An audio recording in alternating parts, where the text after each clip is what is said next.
Taking it all in, the biggest offseason in Bears history. The 2023 offseason is going to be talked about for years going forward. I said it before and I still believe it held true. This was one of the most important off seasons in Bears history, and after setting back and taking it all in, I think fans forget just how much Ryan Poles has accomplished over the last few months. I wanted to go over this past offseason and reanalyze Ryan Poles' moves and talk about the future of this football team. Let's get right into it.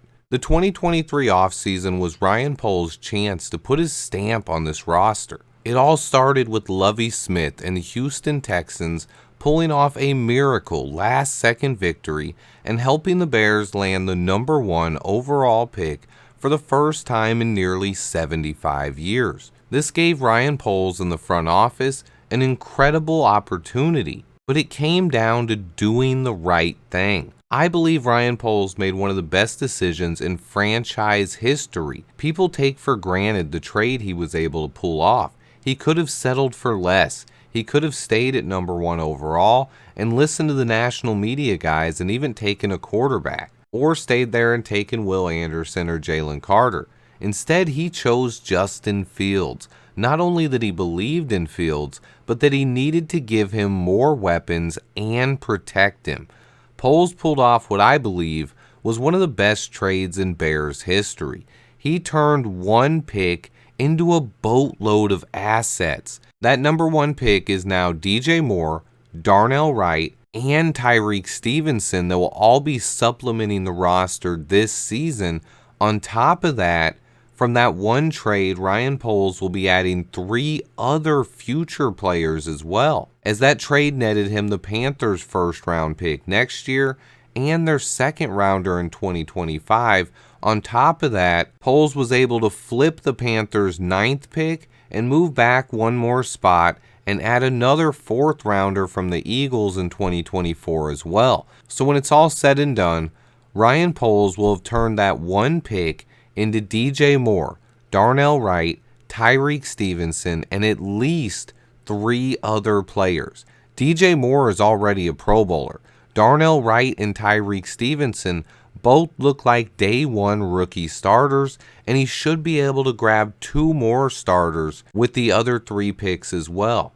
That's turning 1 pick into 5 starters and multiple with Pro Bowl upside. This was a franchise-altering move, period. And then we get into free agency, where the Bears had the most cap space in the entire league, and he was able to add a lot more starters. He built what I believe is one of the best linebacker cores in the entire league via free agency when he signed both Tremaine Edmunds and TJ Edwards. He then bulked up our offensive line by signing Nate Davis, who is going to come in and be a starting guard who's under the age of 26. Then he added to our defensive line with DeMarcus Walker, Andrew Billings, and Rasheem Green. I believe these signings are being underlooked, but Poles didn't stop there. He also brought in underrated running back Deontay Foreman, a tight end who was top of the league in touchdowns just 3 seasons ago, and Robert Tonyan,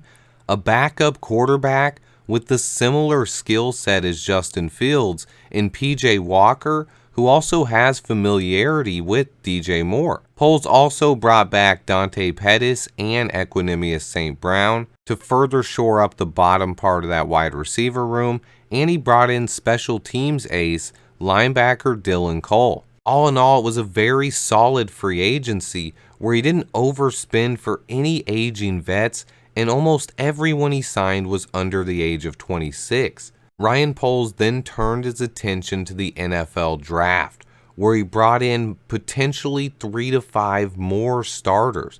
Darnell Wright, Gervon Dexter, and Tyreek Stevenson all look like guys who should be starters early on in their NFL careers and potentially long-term Pro Bowl type players. I believe Zach Pickens, Roschon Johnson, Tyler Scott, Noah Sewell, and Terrell Smith also have starting potential if they could develop correctly and things go right in their NFL careers. Travis Bell and Kendall Williamson are two other guys that were added for depth on this roster. On top of all those draft picks, Ryan Poles also brought in a slew of undrafted free agents, 12 of which are still on the roster. He has quarterback Tyson Bagent, fullback Robert Burns, wide receiver Thyrick Pitts, offensive lineman Lawrence Metz, Gabe Hoy, Josh Lugg, and kicker Andre Smith. And then on the defensive side of the ball, we got two defensive ends, Jalen Harris and DeAnthony Jones, linebacker Micah Baskerville, and defensive backs Macon Clark and Braylon Trahan. That's 10 draft picks, 12 undrafted free agents, 11 free agent signings, and one big-time trade addition in DJ Moore, and you have an offseason that brought in 34 new players. 34, guys. That's insane. I think everyone knows by now how extremely hyped I am for this team's future. I have a ton of faith in not only our franchise quarterback, but also our front office and coaching staff as well. It's rare to feel this way, but for once, I think the Bears are on the right path. I think we have a good chance at going from worst to first this season. But I did want to make a point that correlates with what I just said. Last year, we went through a roster teardown. Out were Ryan Pace's older, overpriced veterans, in were Ryan Poles' low-risk, high-reward players with upside. Poles added 31 new players to our 53-man roster last year. 31 out of 53 players were new to the roster. It was full of rookies and younger players who haven't really gotten a chance in the NFL. We had by far the lowest payroll in the entire league, and it led to us getting the number 1 pick in the draft. But let's think about this again. Poles turned over more than 60% of the roster in his first year. It was more of a teardown than a build-up, though. This year, he's focused on adding talent, building the roster back up, bringing in another 34 players to fight for roster spots. He also jettisoned even more Ryan Pace guys like David Montgomery and Sam Mustipher. In just a year and a half, Ryan Poles is going to have completely tore down this roster and build it back up in a vision that fits what he and Ian Cunningham, along with Matt Eberflus, see as long-term contenders. But that is my point. They aren't entirely done building the foundation of this team. 2023, again, is not all about winning games. I do expect us to win a lot more games this year and potentially compete for a playoff spot, but we have 34 new players competing for spots all over the roster. There has been a ton of turnover, and it will probably take some time before this team lives up to its fullest potential. The Chase Claypool trade last year shows you what fans care about most: instant gratification. So if the Bears stumble out of the gate this year, expect to hear the negative portion of the fan base out in full force, dumping on Ryan Poles and Justin Fields again. The smart fans, though, I think we realize that things are just different in Chicago. These aren't the same old Bears we've watched for the last 30 years. I actually believe in the people in charge. For the fans that haven't seen the light yet, let me say this: judge Ryan Poles for the moves he makes. Stop punishing him for the past failures of former GMs in Chicago. This offseason has been a whirlwind of moves and stories. The Bears were in the national media spotlight more than I ever remember. Justin Fields is a constant story. We had the most cap space in the entire league, and that generated a lot of buzz. The number 1 pick also was the cause of daily talk and speculation. This was one of the wildest and most fun off seasons in Bears history. I think the excitement has made the offseason even harder than usual. After finishing with the worst record in the NFL, most of us fans want to see it on the field. It sucks to say this, but I think we may have to be patient again this year, at least early on. I love the talent on this roster, and I think Ryan Poles has hit an absolute home run this offseason, but bringing in 34 new players and creating this much roster turnover, where we should have around 10 to 12 new starters week 1 of the season, that's almost half of our starting lineup. There are 22 total starters on offense and defense, and we're going to have 10 to 12 new starters this season.